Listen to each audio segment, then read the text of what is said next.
in Lakota, New Year is coming in April. Yeah.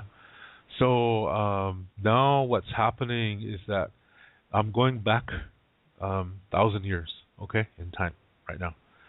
So now what's happening is that the star knowledge people, the people who keep the star knowledge, are getting ready to make a journey.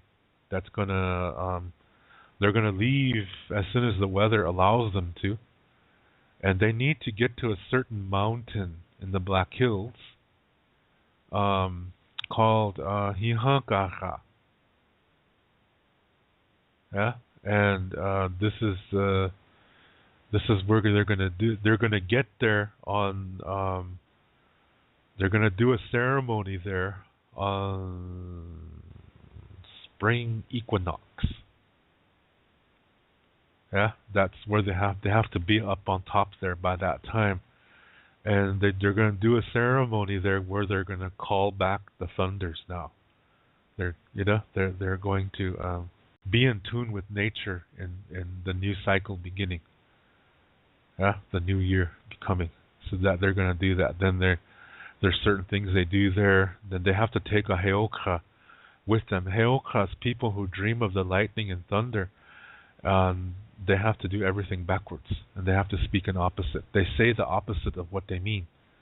They walk backwards. They dress backwards. Their clothes are inside out, and they're really funny. Yeah. They make you laugh, and laughter is cleansing your body. So this is part of the cleansing work that they do, and they're the ones that talk to the thunders.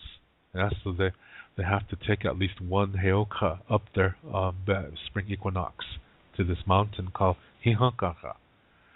It's way an hell up there, yeah. And from there, they go to the center of the Black Hills, and I'll talk about that another time, okay? But I'm just telling you, in the ancient world, what was happening at this time. Yeah, and it's getting ready to start a new cycle, a new yearly cycle.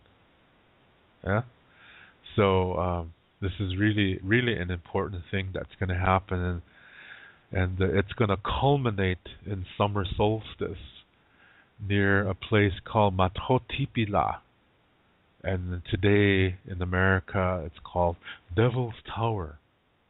But they did it. This whole journey is gonna end there. It's gonna start in the next few days, and it's gonna end summer solstice at this Matotipila, or Devil's Tower, as they say in English. But Matotipila, that doesn't mean Devil's Tower, okay?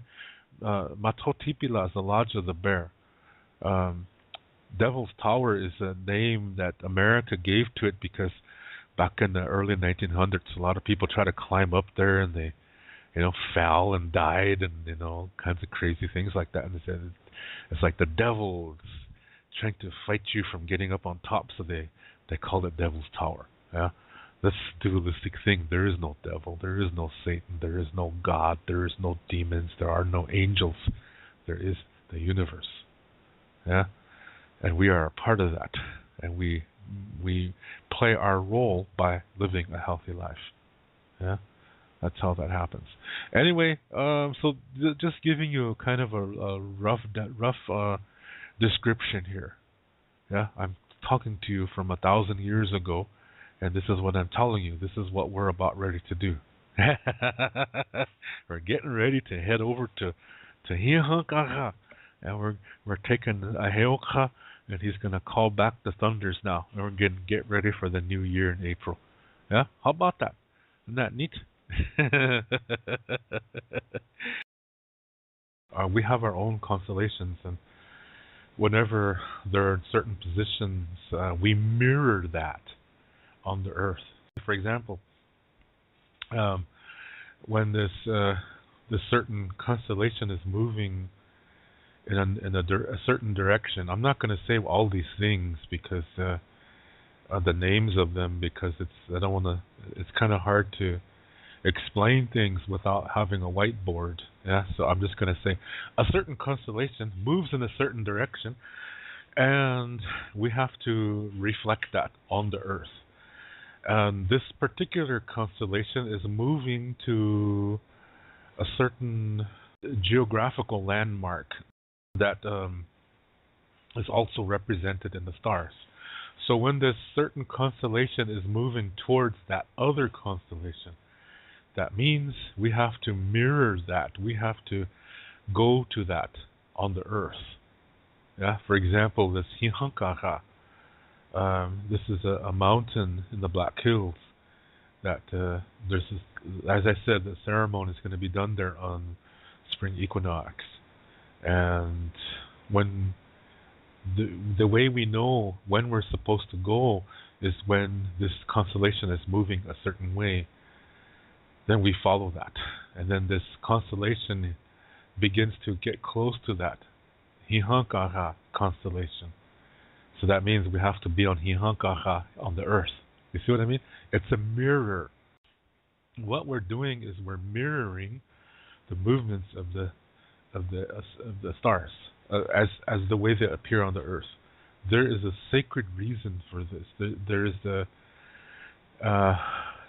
it's showing the relation that is viewed from the Earth towards the rest of the universe. Yeah, so as the Earth is spinning, it appears that the stars are moving, yeah, a certain direction. And because of the spinning motion of the Earth, we have to take note of this, because there's something happening. And so when we mirror that action on the Earth, then we are able to make a contact to that knowledge. Do you see what I mean? So in Lakota star knowledge, we have a star knowledge map, and it's consisted of two parts,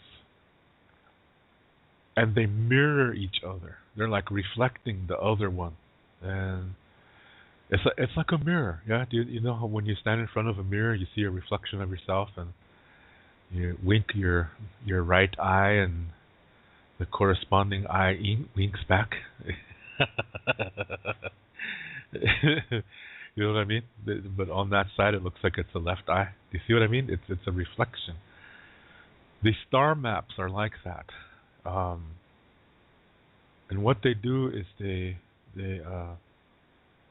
have the constellations that are drawn have locations on the Earth. And when a constellation seems to go on the sun's path, that means we have to reflect this movement on the Earth, and that this constellation is represented by a landmark on the Earth. So when that constellation is in the path of the sun, then we have to get to that landmark, and then we're reflecting this path, this journey that's happening in the stars. We're reflecting that down here, and when we are there, we're able to make a contact. Yeah, we're able to receive communication that's going to be helpful.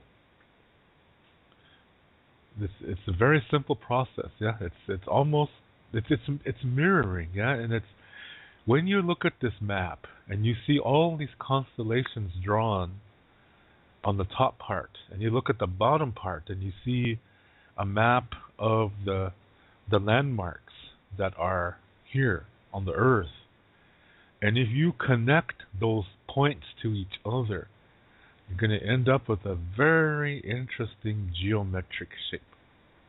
And what's happening is it's mirroring the other one. This is really interesting. This is the reason why in Lakota designs, whatever you do on one side, you do the same thing on the other. So, for example, if you make an artwork and you have a certain geometric figure on one side, the other side has to be a reflection of that. A lot of people who bead, they have no idea that this is what that means. They just bead like this because, well, that's the way it's always been done. But some of the people who make this kind of thing, they have no idea that this is a sacred thing that they're doing. You're making a contact. Now, you might be asking, with who? I'm gonna leave that to your imagination.